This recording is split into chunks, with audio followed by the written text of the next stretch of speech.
అయ్ ఆ, ఒక 500 ఉంటే ఇవ్వ ప్లీజ్. దేనికబ్బా? బా అర్జెంట్ అవసరం ఉన్నదబ్బా ప్లీజ్, నీకు రేపిస్తా మళ్ళా. సరే ఇస్తా. 500 ఉన్నాయిలే.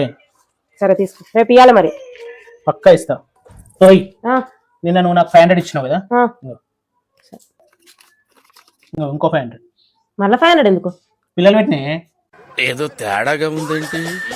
పైసలు పిల్లలు పెట్టినాయా? అవును, ఇప్పుడు నువ్వు ఇచ్చిన పైసలు తీసుకొని పర్సులో పెట్టినా, ఆ, తెల్లారేసరికి 1000 రూపాయలేని. వామ్మో నిజంగానా? అవును. 500కు 1000 లాభం. Thank you. A few moments later. అరే ఒక 5000 ఉంటే ఇవ్వరా ప్లీజ్, ఎల్లుండి ఇస్తా. అర్జెంట్ అవసరం ఉందిరా. అమ్మో మొన్న 500 ఇస్తేనే పిల్లలు పట్టినాయి అని చెప్పి 1000 రూపాయలు ఇచ్చాడు. ఇప్పుడు 5000 ఇస్తే 10,000 ఇస్తాడేమో. బక్రా బక్రా బక్రా. నేనే ఇవ్వాలి 5000. ఓయ్ కజ్జి, ఒక్క నిమిషం ఆగురా ప్లీజ్. ఏందే? అసలు ఏందబ్బా నీకేమైంది? ఏంటిది? వాళ్ళని వీళ్ళని ఎందుకు అడుగుతున్నా పైసలు? నేను ఉన్నా కదా, నన్ను అడగొచ్చు కదా, నేను ఇస్తా కదా. ఇది గుర్తుపెట్టుకో, తర్వాత మాట్లాడుకుందాం. నీకాడ 5000 ఉన్నాయి. ఆగు తెస్తాగు.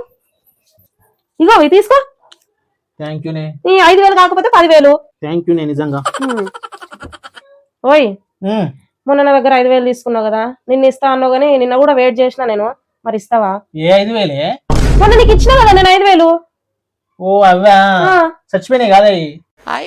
పైసలు చచ్చిపోడింది. మొన్న పిల్లలు చేసినాయంటే నమ్మినవు, ఇవాళ చచ్చిపోయినాయంటే నమ్మతలు. ఏం మాట్లాడుతున్నావురా? నరాలు కట్ అయిపోయి. అంటే అది నమ్మిన కాబట్టి ఇది కూడా నమ్మాలా నేను ఇప్పుడు? నమ్మాల్సిందే కదా మరి.